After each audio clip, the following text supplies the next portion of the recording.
الله أكبر الله أكبر الله أكبر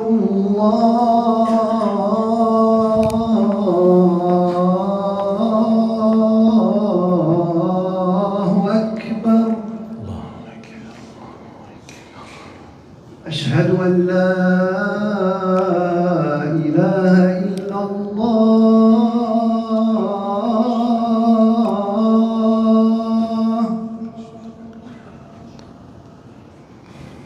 أشهد أن لا إله إلا الله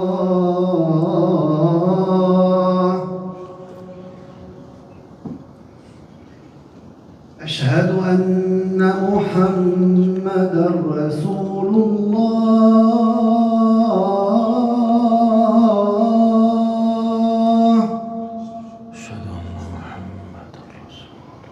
أشهد أن محمدًا رسول الله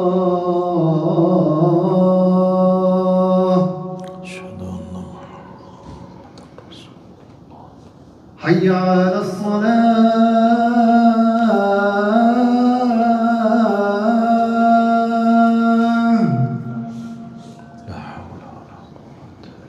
حي على الصلاة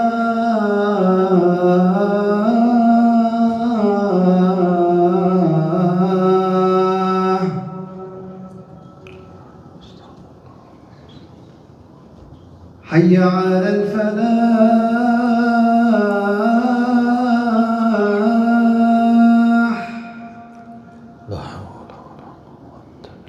حي على الفلاح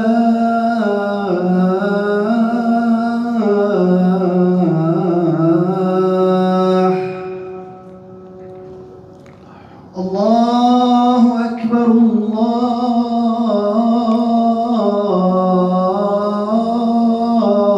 الله أكبر لا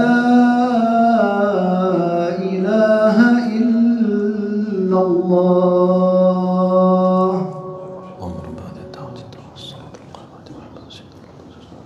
اللهم قم الله أكبر الله أكبر لا إله إلا الله إن الحمد لله نحمده سبحانه ونستعينه ونستغفره ونعوذ بالله من شرور أنفسنا ومن سيئات أعمالنا من يهده الله فلا مضل له ومن يضلل فلن تجد له وليا مرشدا وأشهد أن لا إله إلا الله وحده لا شريك له له الملك وله الحمد يحيي ويميت وهو على كل شيء قدير اللهم اقسم لنا من خشيتك ما تحول به بيننا وبين معصيتك ومن طاعتك ما تبلغنا به جنتك ومن اليقين ما تهون به علينا مصائب الدنيا ومتعنا اللهم بأسماعنا وأبصارنا وقواتنا ما أحييتنا واجعله الوارث منا واجعل ثأرنا على من ظلمنا وانصرنا اللهم على من عادانا ولا تجعل مصيبتنا في ديننا اللهم ولا تجعل الدنيا أكبر همنا ولا مبلغ علمنا اللهم ولا تسلط علينا بذنوبنا من لا يخافك ولا يرحمنا يا رب العالمين أعوذ بالله السميع العليم من الشيطان الرجيم بسم الله الرحمن الرحيم يا أيها الناس اتقوا ربكم إن زلزلة الساعة شيء عظيم يوم ترونها تذهل كل مرضعة عما أرضعت وتضع كل ذات حمل حملها وترى الناس سكارى وما هم بسكارى ولكن عذاب الله شديد وأصلي وأسلم على المبعوث رحمة للعالمين سيدنا محمد بن عبد الله وعلى آله وصحبه ومن والاه وعنا معهم إلى يوم الدين أما بعد. In the name of Allah subhanahu wa ta'ala, the most compassionate, the most merciful, all praise and thanks are due to him and peace and blessings be upon his beloved Prophet Muhammad sallallahu alayhi wasallam. He who is guided by the will of Allah, no one can misguide him, and he who is misguided, no one can guide him except Allah subhanahu wa ta'ala. Alhamdulillah, that by the praise and the blessings of Allah subhanahu wa ta'ala, we are witnessing that there is no God but Allah and Muhammad is his messenger. Alhamdulillah. Assalamu alaikum, respected brothers and sisters. The title of my khutbah is, what did you gain if you lost your kids? And what did you lose if you gained or won your kids? Actually, my khutbah today is a wake-up call. It's a wake-up call. I passed recently through an experience as part of my job. I heard the story. I want to convey part of the story just to keep the privacy of the people. And I will recall another old story happened about 2 years with me here in this masjid. Then I will come to the conclusion why I'm saying the title of my khutbah, what did you gain if you lost your kids? As we say, for example, in Arabic, قال ماذا خسر من وجد الله وماذا وجد من خسر الله. In Arabic, they say, what did you lose if you won your relation with Allah, if you found Allah? You lost nothing.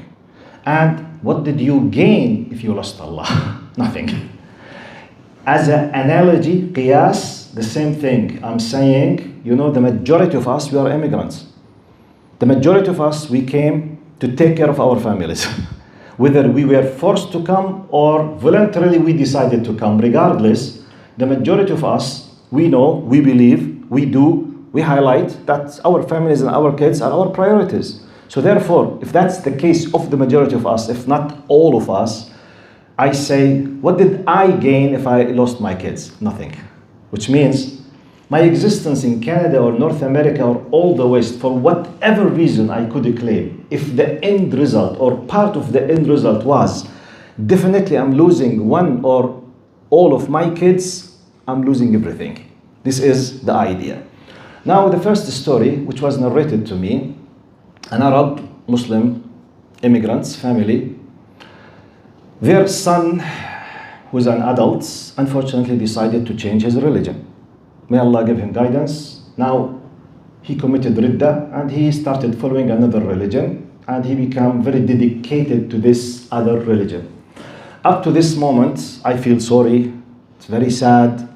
We keep making dua for him. I have no idea how did they manage to convince him. What did they pay him? They made benefit of his emotional needs. I don't know any information. The only thing that I know, this adult brother in this Arab family house, he left Islam and he's following another religion. Up to this moment, say la hawla wa la quwwata illa billah. Next step, now the sad part of the story, he started to convince his young brother to leave Islam and to follow that religion. Now, the younger brother is very young. Very young. Now, it's not just he's convincing him to follow that religion, he's convincing him now that Islam is full of false, filthy, dirty things and it's a religion of evil. Up to this moment, it's another disaster, the fact, what I'm explaining to you. But the shock that I faced when I heard this story directly from the source who are dealing with the case, normally question. They are Arabs, just recently came to this country, normally question. What could be? Where are the parents? Where's the family? Now, someone after whatever, he was reading, he was influenced, he loved a girl from that religion, regardless. They paid him money. Okay, he did it. He committed ridda and he's there. May Allah guide him. Type. Your elder son became an unbeliever in America. Now he's doing his efforts under the same ceiling, in the same house, to make the other brothers following him, which means he's spending time discussing with them. How did we know that? Because the younger brother is coming with tens of questions, filthy, dirty lies about Islam. No one knows them except an expert. Where did he bring this from? His brother. Where did the brother? Okay, this will not happen. As an expert in this, I know that there is a very specific group who are feeding him with this, which means time, dedication, discussion, weeks, months. Okay, where is Mr. Daddy? Now I ask the normal question that any one of you could have asked this question if you were in my place. I asked the source who was giving me the information, where is the father and the mother? Wallahi, believe it or not, the answer was, they are busy. Qasaman billah. I said, what? I said, busy. I said, what? Excuse me? Busy, busy, busy, Habibi. This is not from their priorities, they are busy. لا حول ولا قوة إلا بالله. Their son became a murtad, left Islam, and he's convincing the other one under the same ceiling, paying a dedicated time in the same house, convincing him to leave Islam, convincing him that the Prophet Islam is a liar and we are all evil people. And daddy and mommy, they are busy. طبعا they are busy. This is the answer that I received. In my wording, it's not part of their priorities. Who cares? Because simply their priority may be gaining more money, or their priority to have a new house. I don't know. I don't know everything, but this is the amount of, let's say, knowledge that I received. Wallahi, I was shocked. I was shocked.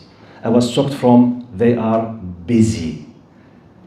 Their two kids, one of them has left, the other is about to leave, and may Allah protect him. They are busy. That's why I said, what did you gain if you lost your kids? Nothing. You gained nothing. Because now we will explain some of the ayat and some of the hadith about this disaster. While I was preparing the khutbah, in light of this reaction from myself, I remembered a story. Maybe some of you have heard it, because it happened already about 2 or more years here in this office. Try to focus. The point of the story will come at the end. In brief, I was very busy. No time to give an appointment. I received a call from a friend. He said, please, one of my friends desperately needs to sit with you. I said, I don't have a time. He said, please. I accepted, even though I was very busy, and I changed all of my program just because of this connection. What was the story? A brother, he has a son. I forget his age, I think 18 more or less. Out of a sudden, he discovered that he has questions against Islam and he's about to become an atheist. Okay? So he was shaking, very afraid. I asked simply a question, the connection now. Before I fix the appointment, I said, do you have an idea what made him reach to this level? He said, actually, this is the narrative that I received. Okay, I don't know whether it's true or not, but I'm just telling you historically what I received before I decided to sit with the son.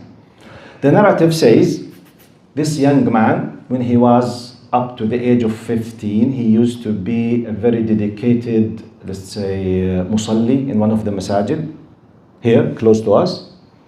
And his father was one of the big donors of the masjid. So for whatever reason, the father had some kind of financial troubles. He stopped his donations. Therefore, and when he was giving the donation, as an attitude of gratitude for the father, this is the narration, how I received it, they in the masjid, the assistant of the imam, used to allow this son of 15 years old to do the adhan and the iqamah, just to show the gratitude to the father who used to donate to the masjid. The father stopped donating to the masjid. Out of a sudden, the 15 years old came to do the adhan or the iqamah in a very tough, harsh, rigid way. He was kicked out of the place, no adhan and iqamah anymore. So therefore, the son had a very difficult attitude towards Islam and Muslims, and he developed some questions about atheism in Islam. This is the narrative that I received. طبعا, as they say in Syrian accent, ما بتخرط نشطي. Untranslatable طبعا, okay? Just Syrians will understand it. But يعني, you can't process it, you can't. But anyway, I said, okay, let me sit with him. Now, he came. Very rude, tough young man. The first word he told me, and by the way, I changed my program for them. I just, everything. But before I start, I came to the appointment. I just wanted to make sure, I said with the connection, I'm going to the appointment. Are you coming? They said, I'm sorry, we did not tell him yet. I said, what? I changed all of my program. You have not told the young man that he will come to appointment and you change all of my program? I said, okay, no problem, because I had this kind of sympathy with the father, because the father in a very difficult situation. He's about to lose his son. I said, no problem. They came. The first word I received from the son, he opened the door, this door, I said, doctor, with all due respect, you have to know that I did not want to come to sit with you, and I don't care to speak with you. Wallahi, literally, he said, they nearly forced me to come, so just to make you aware, I don't care to speak with you. With this attitude, this is how it started on me. I said, no problem. For the sake of the father, I will keep silent, I will do myself to help, because I put myself in the place of the father. تتفضل. Started to ask question. What was the narrative? Young, musalli, nice. Just he had a tough heart something. He started discussing with me now. He's very rude. He did not respect the father, nor his uncle, nor myself. And every time he asked a question, I just, with a very nice attitude, I want to explain, because I'm here to help. Once I start answering, he does not look at me, Aslan. He's taking like this, looking in the office like this. I start answering, he ignores me. While I'm in the mid of my answer, then I answer another question, which means what? He does not care with the answer. He's not here. I say, for example, I start blah, blah, blah, this. Okay. What about this? What about? Then he started making fun of me. He said, Sheikh, do you know the Bible? You know, I have PhD in comparative religions. I'm a specialist in this. And he knows. He said, do you know the Bible? I said, yes, I know the Bible. He said, do you know the Old Testament? I said, yes, I know the Old Testament. He said, what is the first book in the Old Testament? This attitude, exactly. I said, book of Genesis. He said, do you know what does it talk about? With a very rude attitude. I said, La hawla wa la quwwata illa billah. Anyway, we had about half an hour to 40 minutes of a very rude discussion. I was controlling myself, just for the sake of the father. End result, in half an hour, I discovered that this man, here comes the surprise now, I will swear by Allah that he spent at least 6 to 7 years, at least, of his life reading about religions. And he's already a non-Muslim. And he believes in the ancient religions of Egypt. He believes. And he believes that an aliens came out of the space, like Richard Dawkins, and they came and put secrets in the pyramids, and he follows this religion, and he knows the details about the Torah and the Injil and the Quran and the history. He knows a lot of knowledge. He's an expert and a very tough debater. At least, I maybe swear by Allah, 5 years of readings. What was the narrative that I received? He was going to the masjid, and just the assistant of the imam, out of a sudden, he started developing, no habibi. Under the same ceiling of your house, Mr. Father, your son was reading for hundreds of hours, and he's debating and looking and searching about filthy, dirty, kufr things against Islam. Wallahi, maybe if I made a swear, I think, I don't need, they say hanath al-qasam, I will not break my swear that he started maybe this reading in the age of 12 or 11, up to the 18. At least, I'm an expert in this, and I know when someone debates with me with the details, I know what type of details he's talking about. He has a lot of knowledge. So my question, forget how rude he was now. Forget his attitude. Forget the fact that he did not respect anyone. The idea is the following. The parents think that the only problem with their kids is the assistant of the imam. Because he was tough, he did not give him the mic to make the adhan. And that's it. This is the only problem. And they ignored the fact that they did not care the last 6 years with whom he was walking, sitting, what he was reading, what he was approaching in the internet. Nothing at all. The only reason, assistant of the imam and the iqamah. That's it. Where have you been, Mr. Father, while you... I mean, it's impossible for a person to develop this high level of these false things and to decide to leave Islam and to believe in another religion. And he is ready to debate and to attack and to make fun, knowing the very tiny details about Islam and other religions. And he's ready to debate just because of the reaction. No. Long time ago. Here comes the 2 stories now. The core point of the 2 stories, where are the families? Where is the father? Where is the mother?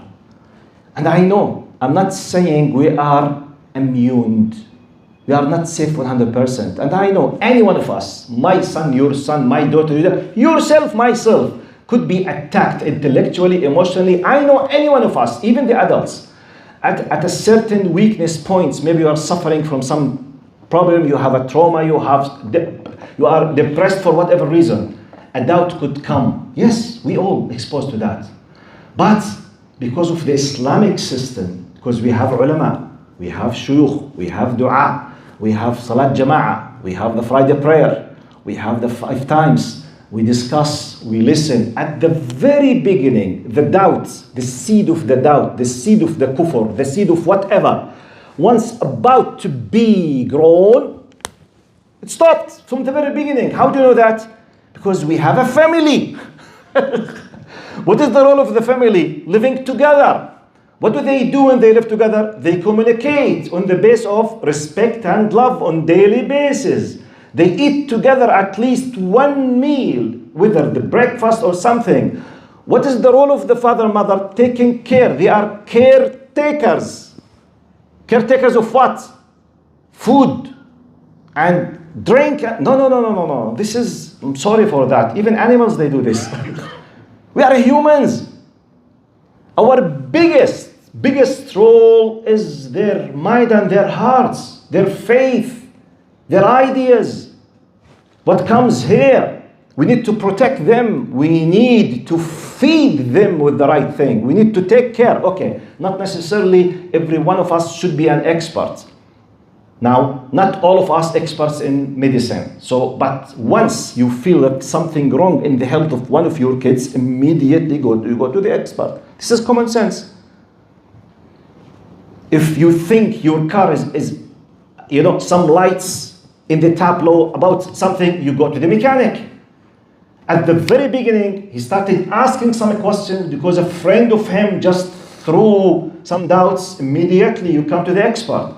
But we don't leave them because we are busy, like the first story. They are busy. The first one already left Islam, and the second one in the way, wal-'iyadhu billah. In light of this is what pushed me to talk about this. Now, let me just share with you something you know, but I will be doing, inshallah, what we say in Islam, as Allah subhanahu wa ta'ala said in the Quran, وَذَكِّرْ فَإِنَّ الذِّكْرَى تَنْفَعُ الْمُؤْمِنِينَ. Remind, because reminder indeed does benefit believers. I will remind yourself and myself with the following. Number 1. Abdullah bin Umar radiyallahu anhuma anhu قال, Prophet Muhammad sallallahu alayhi wa sallam said in a hadith, أَلَا كُلُّكُمْ رَاعٍ وَكُلُّكُمْ مَسْئُولٌ عَنْ رَعِيَّتِهِ فالأمير الذي على الناس راع وهو مسؤول عن رعيته والرجل راع على أهل بيته وهو مسؤول عنهم والمرأة راعية على بيت بعلها وولده وهي مسؤولة عنهم. This part of the hadith, Prophet Muhammad says, every slave, every servant of Allah is ra'in. Literally, ra'i means shepherd. This usage, this context means the one who's in charge. The one who's responsible on, the one who has the authority on, ra'i. Then he said, every one of you is in charge of something. Then he says, وَهُوَ مَسْئُولٌ, and he is responsible, which means he will be held accountable. Then he made the details. فَالْأَمِيرُ الَّذِي عَلَى النَّاسِ رَاعٍ وَهُوَ مَسْئُولٌ. The ruler is in charge, and he will be held accountable. Then he goes, وَالرَّجُلُ رَاعٍ عَلَى أَهْلِ بَيْتِهِ. The man is in charge. He has the authority. He's the caretaker. قال وَهُوَ مَسْئُول. He is responsible, and he will be held accountable. He will be held accountable. The accountability in the day of judgment. The same thing for the woman. وَالْمَرْأَةُ, she is responsible, and she will be held accountable for her responsibility. This is hadith sahih muttafaqun alayhi by Bukhari and Muslim. Another hadith, Prophet Muhammad sallallahu alaihi wasallam said, another hadith narrated by Bukhari and Muslim as well. ما من عبد يسترعيه الله رعية يموت يوم يموت وهو غاش لرعيته إلا حرم الله عليه الجنة. He said there is no man, no abd. The abd, which means literally means a slave. In our context means the believer who has submitted to the will of Allah. If I want to make it simple, there is no Muslim whom Allah has given him the authority to be in charge of something. When he dies, he passed away while he has committed what? Cheating. He used to cheat anyone who's under his authority, which means not fulfilling his duty of the thing he was in charge of. If this is his case, he was a cheater. Cheater, it's an expression in Arabic, means not fulfilling his duty. By not fulfilling your duty, by not holding account, responsibility, according to the hadith, I'm a cheater. This cheater, قال إلا حرم الله عليه الجنة. Jannah will be prohibited for him. He will not see the Jannah.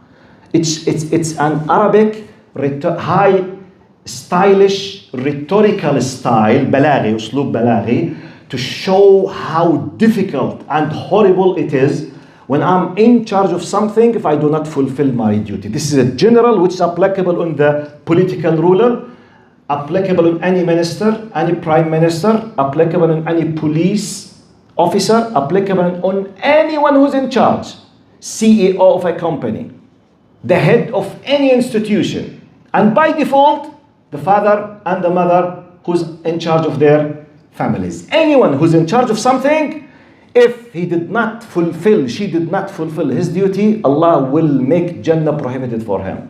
This is just, I'm bringing the importance of the responsibility that we are in charge of. So, according to that, let's go to what Allah subhanahu wa ta'ala said, which maybe I and my colleagues, brother, the Imams, maybe repeated tens of times. One of the most important ayat in this context, our families, our kids. يا أيها الذين آمنوا قوا أنفسكم وأهليكم نارا وقودها الناس والحجارة عليها ملائكة غلاظ شداد لا يعصون الله ما أمرهم ويفعلون ما يؤمرون. All believers, protect yourselves and your families from a fire whose fuel is people and stones, overseen by formidable and severe angels, who never disobey whatever Allah orders, always doing as commanded. أقول قولي هذا واستغفر الله لي ولكم فيا فوز المستغفرين.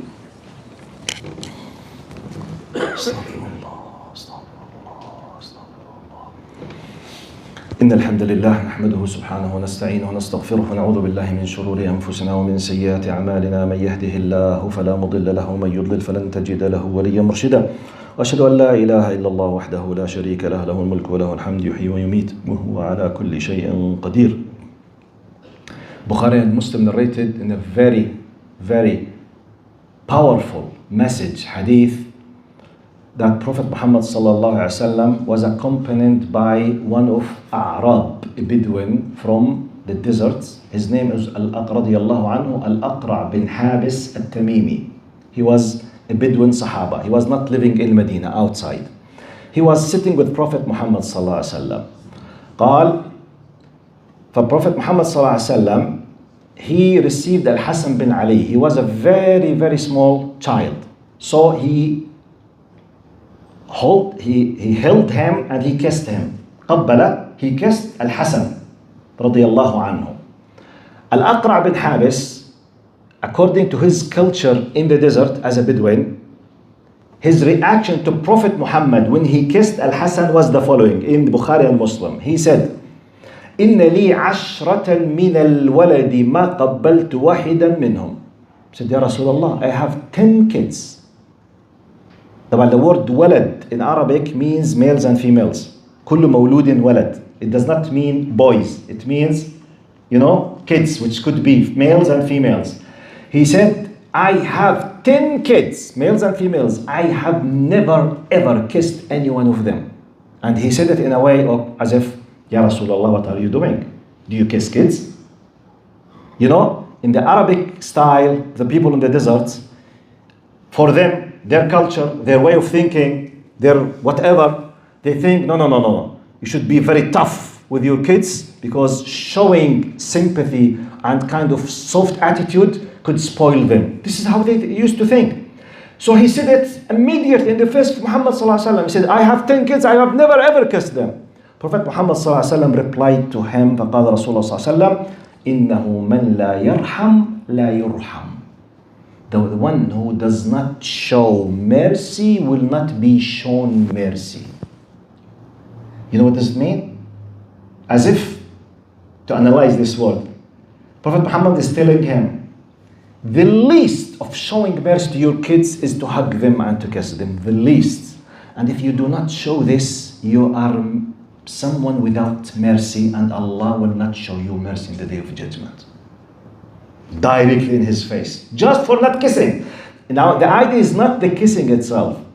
If someone does not kiss his 10 kids, means his heart is definitely, he does not speak, he does not show any kind of attitude, he does not talk, he does not know what happens, he just wants just to bring kids and that's it, just to fight or to attack or something. But what about your kids? Do you sit with them? Do you know what's they're suffering from? Their problems, their attitudes, what happens if someone is bullying against them, what they hate, what they love, whatever. Do you sit with them? Do you listen to them? As if in our language. The other hadith, which I will finish with it, inshallah.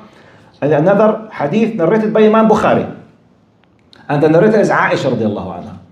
Aisha says, جاء أعرابي إلى النبي. Another incident now, because this was repeated many times, because it was a culture.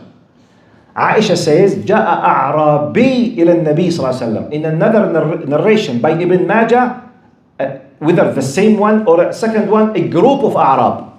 In this riwayah of Bukhari, عائشة تقول جاء أعرابي, a Bedouin came to Prophet Muhammad صلى الله عليه وسلم. فقال تقبلون الصبيان? Do you kiss kids? You know the attitude of how come? قال do you kiss kids? فما نقبلهم. We don't do it. You know, as if this is how they feel, you know, proud of doing this. We don't show this kind of attitude to kids. قال do you kiss kids? We don't.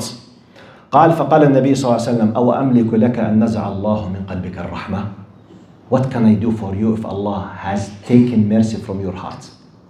By just not kissing your kid. What if I left my kid to the streets and everyone can take him? Another religion, drug dealers, you know, troubles, gangsters, to be a murderer, a killer, who else? But why? Because I'm busy. Busy in what, Habibi? Busy in securing their future by having a good university and a good house. But what about their religion, their faith, their attitude, their relation with Allah? They became kuffar now. They might go to the hellfire. No problem. Muhim to have a good house. No, please. We need to change our priorities. God forbid, I hope none of you is thinking in this way. But respected brothers and sisters, sometimes the small spark of the fire might be there. Okay? If I do not pay the attention, you do not speak about it, you do not spread, the fire could come to your house or to my house. This is one of the roles of the khutbah of the Jum'ah, so that we warn each other, we spread awareness. At any moment, your son or your daughter could come to you with such an attitude. So please, let's take care of our families, our kids, show more mercy, more communication, more time, more quality time. Let's reduce our connection with the social media, with the internet, with the shisha, with the argila, with the TV, with all kind of silly stuff in our life.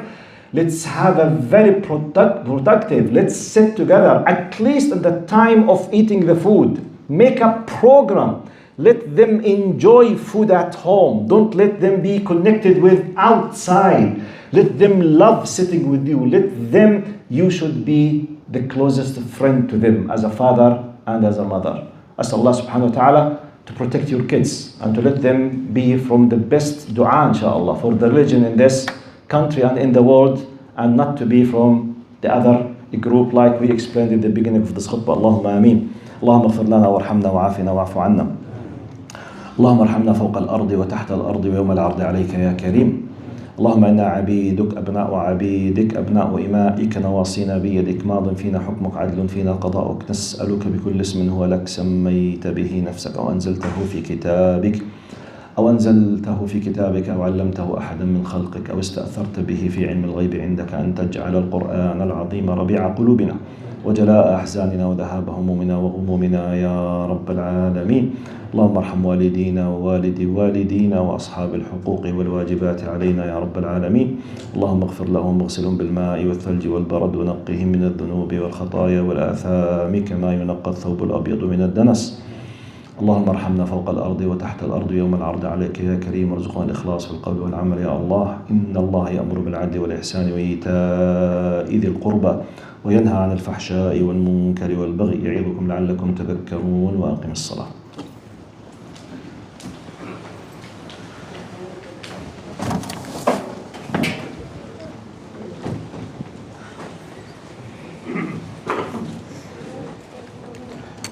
الله أكبر الله أكبر. أشهد أن لا إله